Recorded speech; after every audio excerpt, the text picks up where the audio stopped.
British Columbia. Beautiful lakes, mighty rivers feeding into the Pacific Ocean, vast forests stretching for thousands of miles, and most of all, mountains. From the coast right through to the magnificent Canadian Rockies. This province is an accordion of mountain ranges.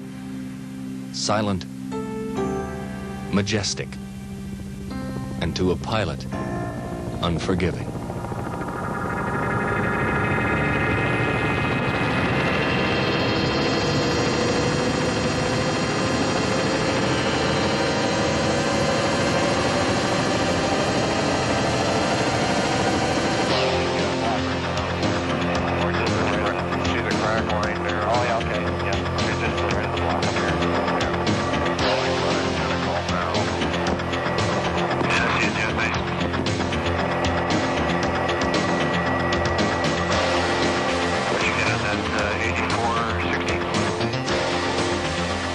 This is the extreme and dangerous terrain where we teach Canadian and other military helicopter pilots the skills they need to survive and work in mountainous regions of the world.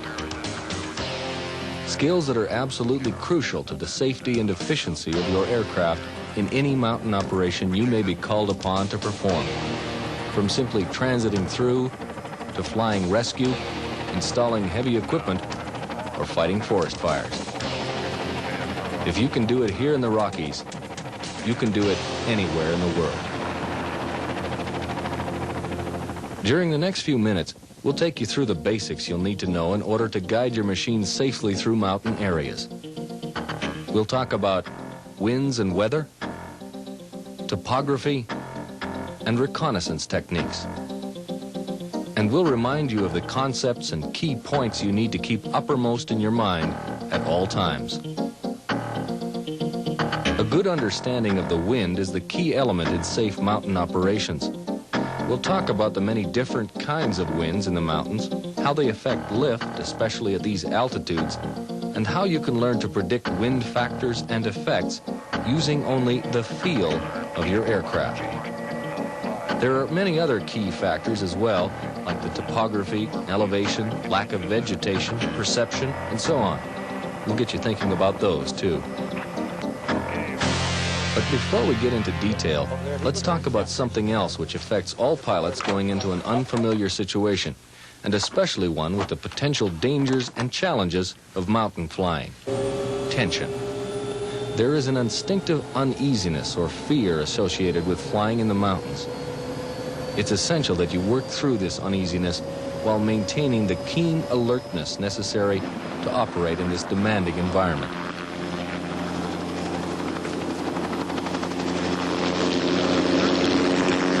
There's no magic formula which will allow you to relax physically while staying keyed up mentally. It's something you have to learn and practice in your own way. Suffice it to say that nowhere is it more important than here, flying low-level reconnaissance at high altitudes in mountainous regions. There's no room for mistakes caused by gripping the controls too hard or putting excessive pressure on the rudder pedals. Nowhere is it more important to maintain a precise and smooth application of the controls of your helicopter than up here, where your movements don't get nearly the response they would at lower levels. There's a mushiness, a lack of sharp bite between the blades in the air. The quick series of sharp moves on either the cyclic or the collective that you might try in a steep low-altitude approach would effectively cancel each other out, and you'd make it to the ground all right, but not quite the way you planned. Smooth and controlled are the two key operative words in mountain flying. This program won't make you an expert. In fact, as soon as you figure you're an expert in mountain flying, that's about the time you get overconfident. That's a dangerous condition no matter what stage in your career it occurs at. You need to have a healthy respect for and even a little fear of these big rocks in order to master them. We'll give you the basics you need to know in order to fly them safely. Then, through careful practice of these skills, you can fight the tension, the impulse to over-control, and develop the necessary skills to precisely and smoothly apply the controls in response to many crucial factors affecting your machine in mountainous regions.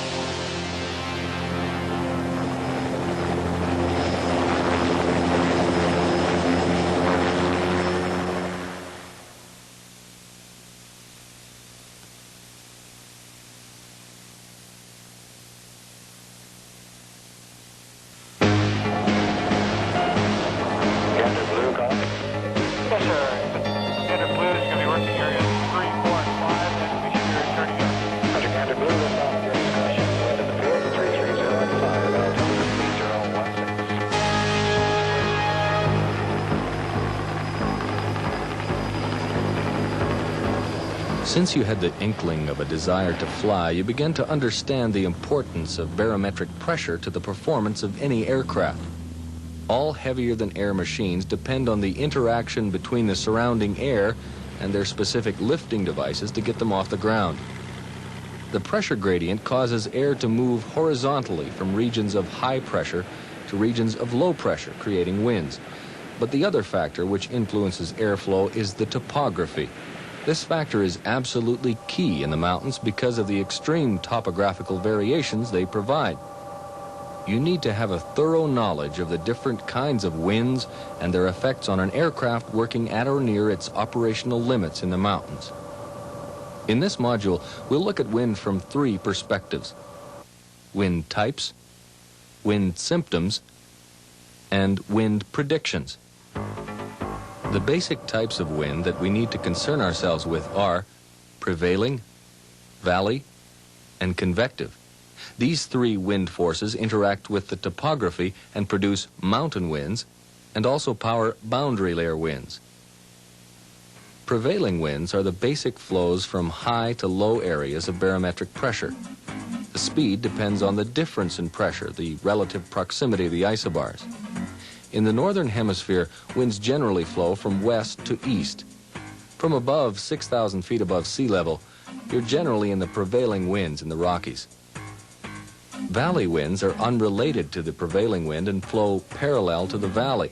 They're generally quite shallow, being generated by convective heating, but in conditions of high pressure and light prevailing winds, they can build up to 2,500 feet above the valley floor. They usually reach their peak velocity about mid-afternoon and can create significant turbulence in the zone where they mix with the prevailing winds. Convective winds are generally quite localized, having been created by surface heating and cooling. Katabatic convective winds are cold downslope winds, which develop when sloping terrain is colder or becomes colder than the air resting on it. This situation often develops in a glacier. The air actually in contact with the slope becomes heavier and sinks. This phenomenon occurs overnight when the ground cools, unless the surface is snow or ice covered, as in the case of the glacier, and in that situation it can happen anytime, day or night. The sun heating an ice-free slope in mountainous regions will produce the opposite reaction, anabatic convective winds. The strength and duration of the sun, as well as the texture of the surface, will cause considerable variation in the strength, depth, and longevity of these winds. The boundary layer of winds is basically the blanket of winds which lie closest to the ground, varying in depth from a few feet to several hundred.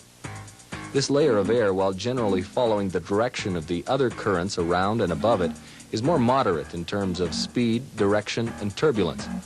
In any wind condition, the boundary layer will provide the safest and smoothest place to fly. You want to try to keep your aircraft in this layer if you can, and by all means stay out of the jaws of this next beast.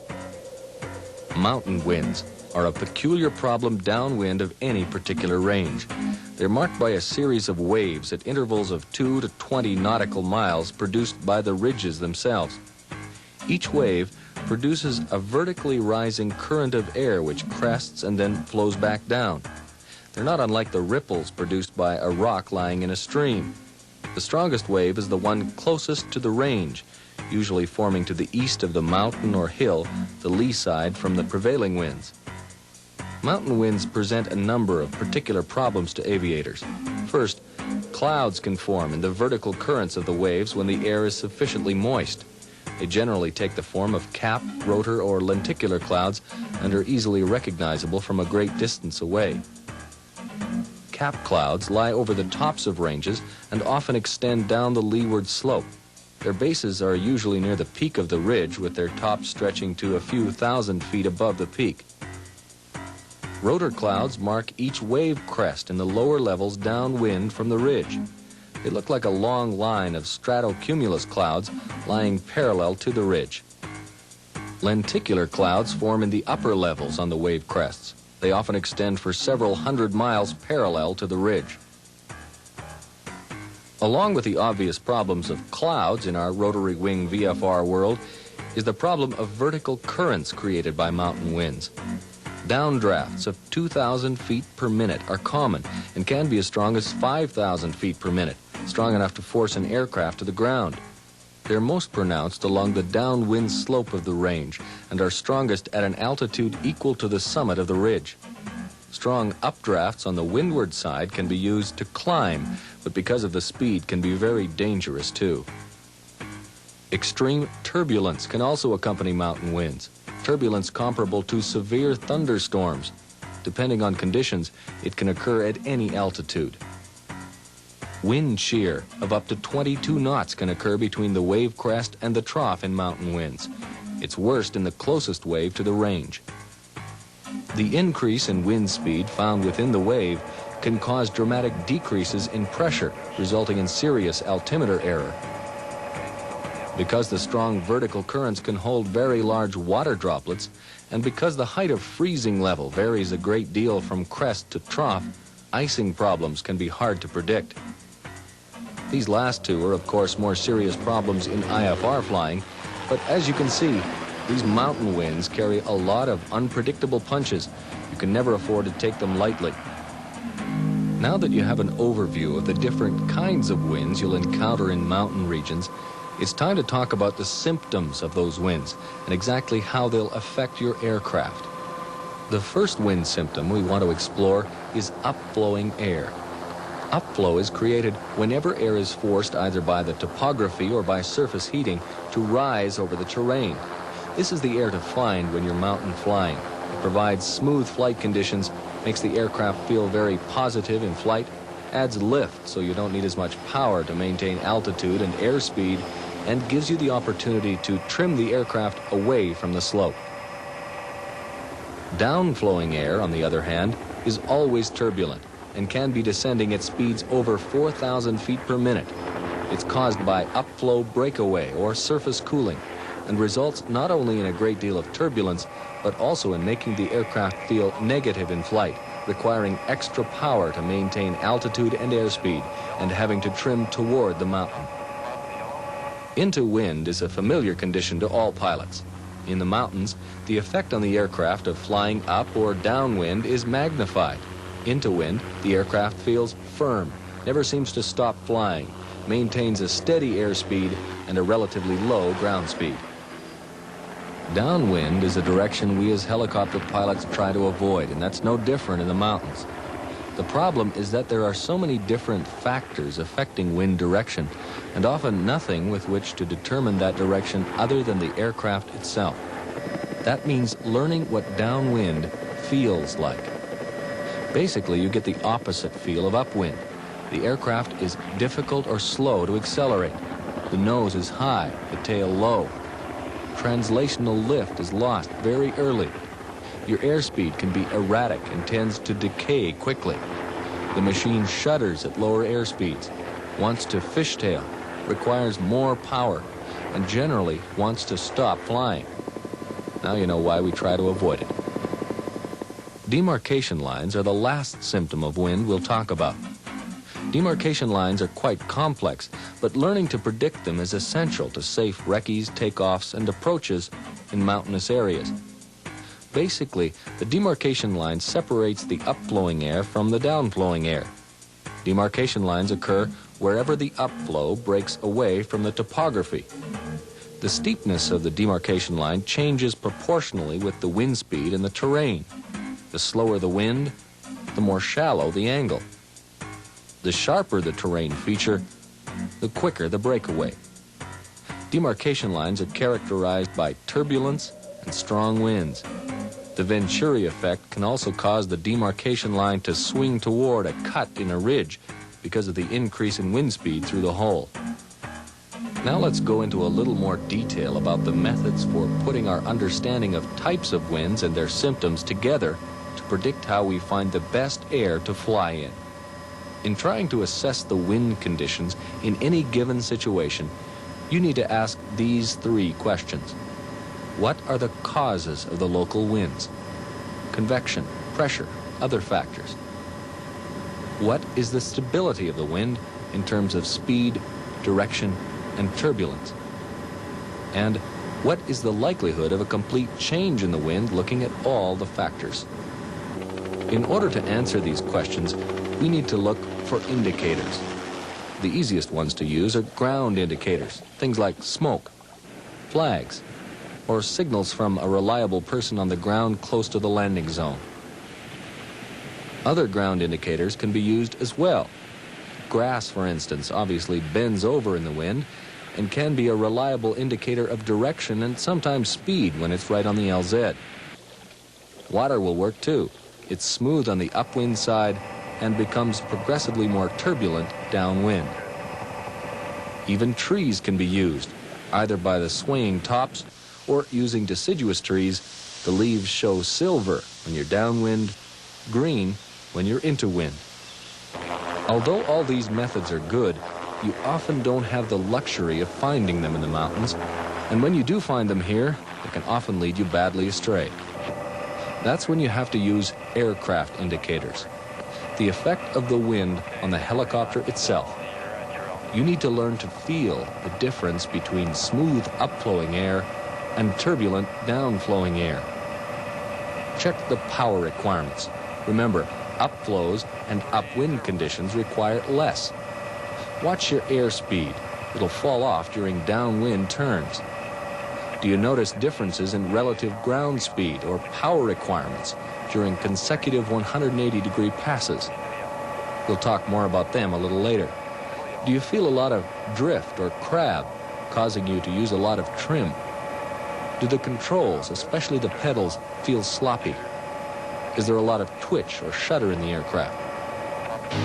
None of these indicators is particularly empirical, but each one feeds you information about the aircraft, how it's performing in the particular situation, and what factor or combination of factors is causing that performance or lack of it. You have to watch the indicators carefully, and from the combined information, make a prediction about the velocity of the wind, the boundaries of the upflow and downflow, and of course determine whether those conditions will allow you to approach and attempt a landing. When winds become weather, that is, when the changes in barometric pressure produce other weather factors along with winds, you've got another kettle of fish in mountain regions. It's one thing to deal with problem winds at high altitudes. It's quite another to deal with clouds, rain, or snow in these demanding situations. Our best advice is to avoid them by understanding the factors causing the winds and weather in your area. If you can't avoid the weather, stay calm and controlled. Try to keep your windscreen clear and look for an LZ, ideally with a coffee shop nearby. And if you don't like the weather in the mountains, wait 5 minutes.